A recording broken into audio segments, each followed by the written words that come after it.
ఇది తోటకు చుట్టుముట్టు సేఫ్టీ గురించి మన జాలి ఫినిషింగ్ అంటే అది కాస్ట్ ఎక్కువ అవుతుంది కాబట్టి ఓన్లీ కర్రల తోటి పాతి మనం ఏం చేసినామంటే సోలార్ ఫినిషింగ్ అనేది తెచ్చుకున్నామండి. సోలార్ షాట్ అంటారంటే మన అడవి పందులు వస్తుంటుంది, అడవి పందులకు మామూలుగా షాక్ తగులుతుంది. మామూలుగా తగిలిందంటే మళ్ళీ ఇక్కడ దరిదాపులకు రాదు సామాన్యంగా. అట్లా ఒకసారి తగిలిందంటే ఏది రాదు. మళ్ళా సేఫ్టీ గార్డు ఇది ఉందన్నట్టు. ఎగ్జాంపుల్ మన పిల్లలే కానీ మేమే కానీ మన అలాంటి వాళ్ళు ఎవరు ముట్టినా కానీ అదేం కాదు, జిల్లు మంటది, వైబ్రేషన్ లాగా పట్టుకున్న తావల జిల్లు మంటనే అంటది. ఇది చాలా సేఫ్టీ, మిగిలిన రైతులు కూడా పెట్టుకోవచ్చు అండి. ఇది 2 ఎకరాలకు కాస్ట్ వచ్చేసి 25,000 వచ్చిందండి. ఈ మిషన్, ఆ సోలార్ ప్లేటు, ఫెన్సింగ్, వైర్ అండి టోటల్గా. ఆ వైరు కూడా అందులోనే వచ్చేసింది అదే కాస్ట్లో. ఇట్లా తోట చుట్టూ ఉంది.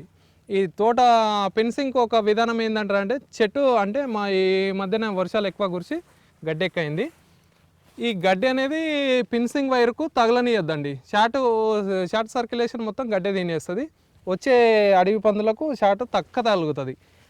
మళ్ళీ ఇంకోటి బ్యాటరీ కూడా తొందరగా వీక్ అవుతుంది. ఆ గడ్డి అనేది ఎప్పటికప్పుడు సాఫ్ చేస్తూ ఉండాలి.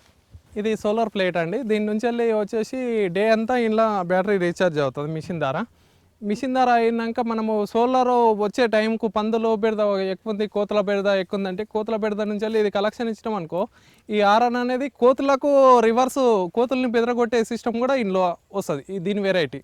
ఇంకోటి పందులను బెదిరించే విధానము, ఒక రైతు అనేది చేను దగ్గర ఉండి బెదిరిస్తుండేమో అనే నమ్మసక్యంగా ఈ ఆర్ఎన్ ద్వారా అడవి పందుల్ని కానీ కోతుల్ని కానీ బెదరగొట్టే విధానము ఇది మైకు ద్వారా వస్తుంటుందండి. ఈ ఆర్ఎన్ నుంచి వెళ్ళి ఇది దీనికున్న స్పెషలిస్ట్ అన్నట్టు, దీనికున్న బెస్ట్ క్వాలిటీ ఆర్ఎన్ కూడా ఉందన్నట్టు. ఈ విధంగా సర్క్యులేషన్ రాకున్నా కానీ ఒక్కొక్క టైం అది మనం సోలార్ వినియోగించుకోకుండా కానీ ఈ ఆర్ఎన్ ఇచ్చినా కానీ బెస్ట్ ఉంటుంది అన్నట్టు. ఏది దరిదాపులకు రాదు. ఈ విధంగా మిగిలిన రైతులు కూడా వేసుకుంటే బాగుంటుంది.